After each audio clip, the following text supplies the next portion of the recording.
Angelica Hinojosa. Could I have parties announced? Yes, Mari Hinojosa.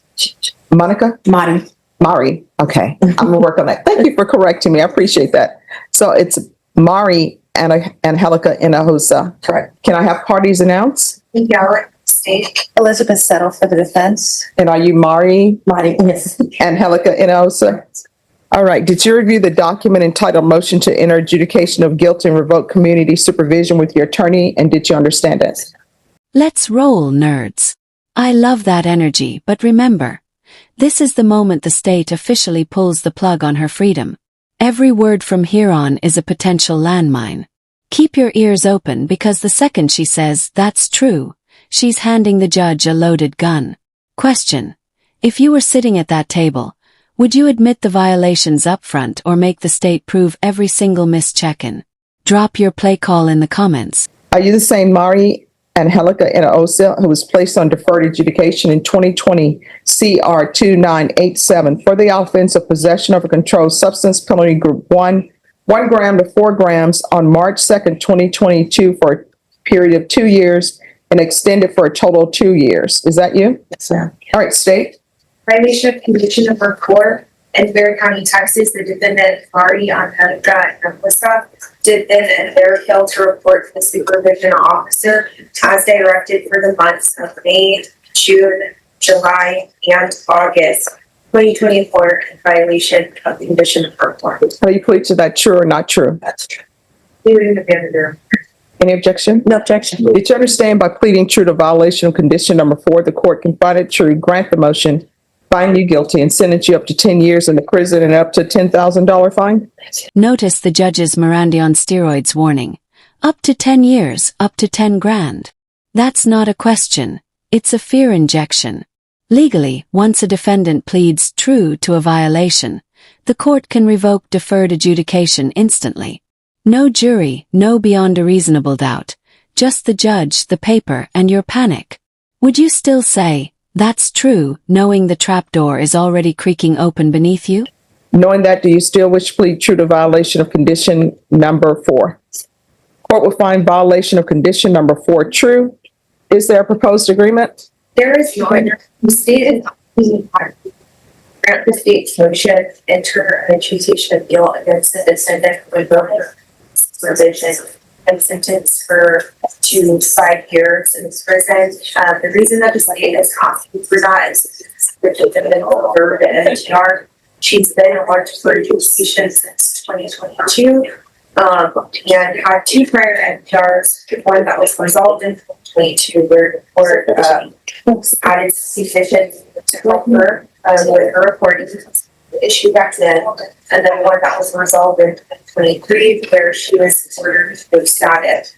Now, I will concede it does look like she just successfully became status. However, she did not follow through with the aftercare and then just basically responded from the jurisdiction of the court.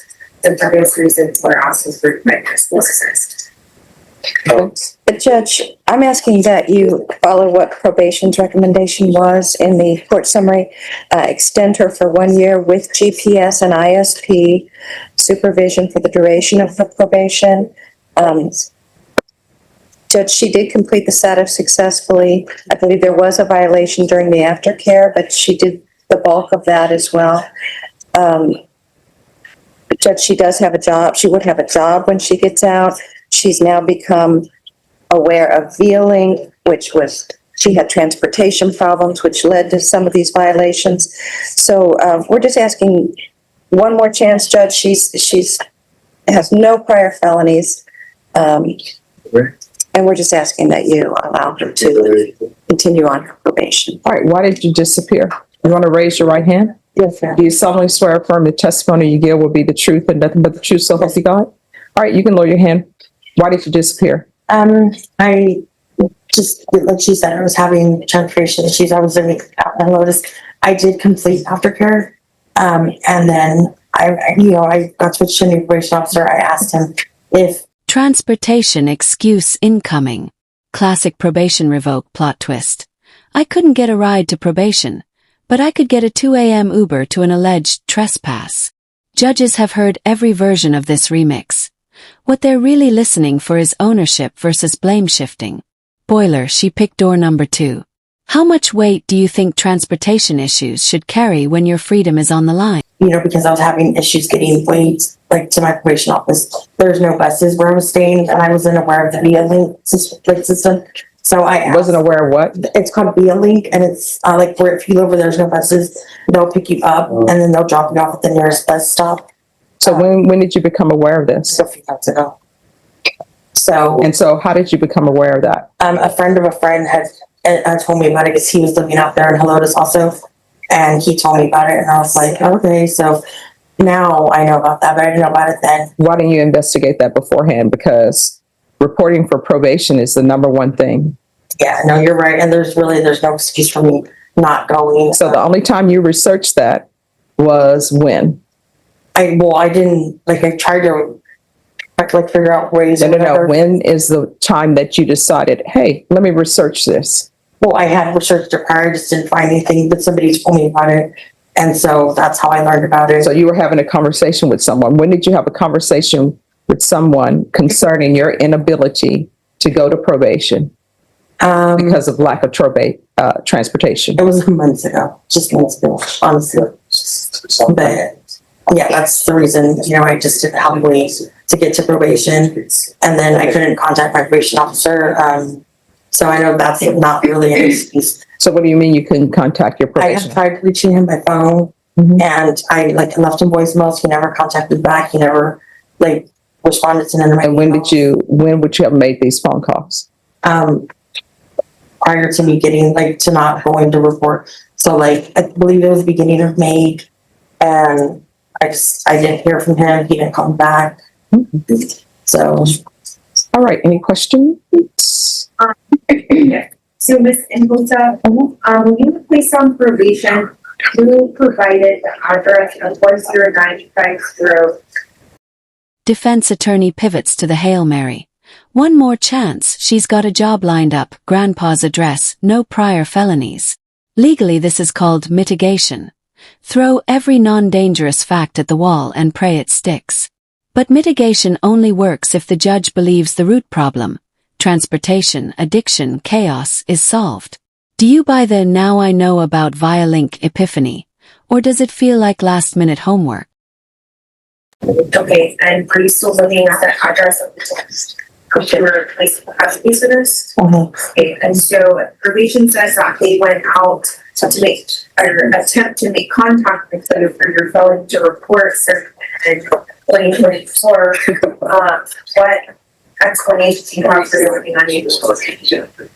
I'm not sure. I had gave my probation officer, I believe it was a copy of one of the bills from, it wasn't in my name, but it was the bill for my friend who I was staying with. And so I'm not sure why they weren't able to get a hold of me there. Cause that's where I'd been staying up until I got arrested. Okay. And you were arrested on October 20th or October 15th or 16th of 2026. That's it. 16th, yes, sir. That's correct. Okay.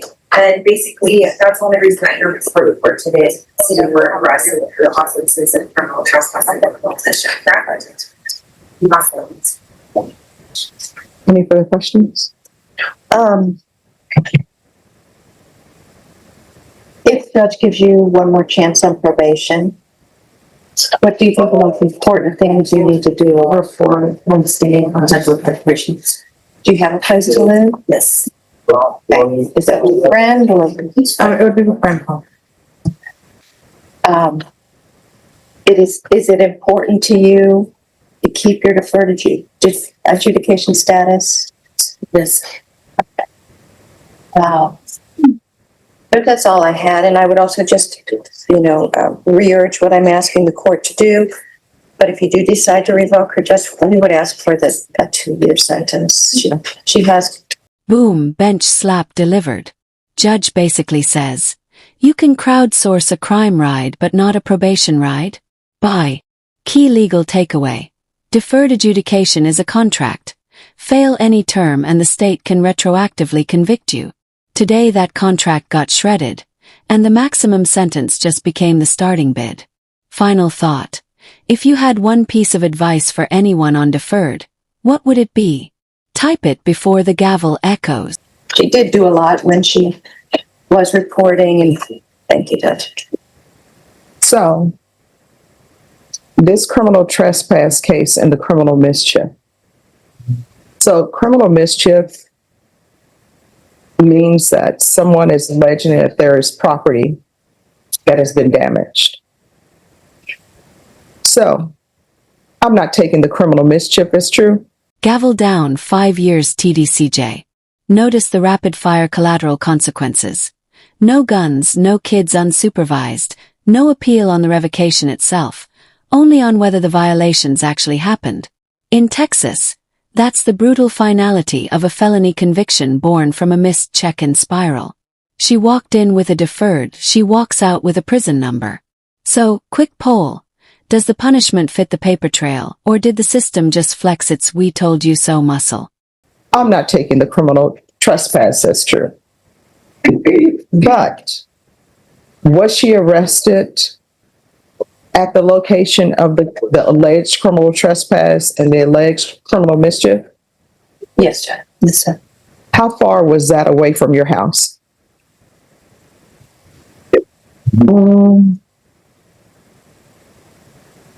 I'm not sure. It was a little bit. Did you walk? No, a friend picked me up like real late at night, and because I had nowhere to go at that time, and so I finally got home with a friend who picked me up. And See, here's the thing. If it's important, you're supposed to treat it like it's important. You can find a friend to go pick you up, allegedly commit a criminal mischief and criminal trespass, but you can't find a friend to take you to meet with your probation officer. I just don't think that you're appropriate for probation. This is not the first time there's been a motion to revoke has been filed against you. You were aware of what you needed to do to be in compliance. You were only supposed to be on deferred adjudication for 2 years, but then it had to be extended because you were not doing what you were supposed to be doing. You were not following the rules. So I just don't think you're a good candidate for probation, and I'm not going to continue you. So the court is going to find you guilty, revoke.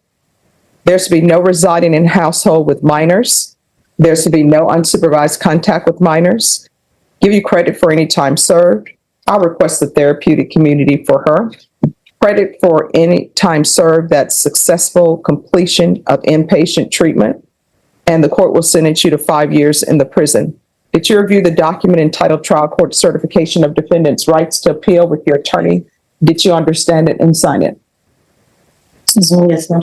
All right, you have a limited right to appeal. That right to appeal is as it relates to the allegation and the motion, not the fact that you are on deferred adjudication. Because this is a felony conviction, you're not allowed to own or possess any weapons or ammunition. If you have a question over what that is, you'll need to speak to an attorney. Do you understand? Okay, yes, ma'am. All right, good luck to you.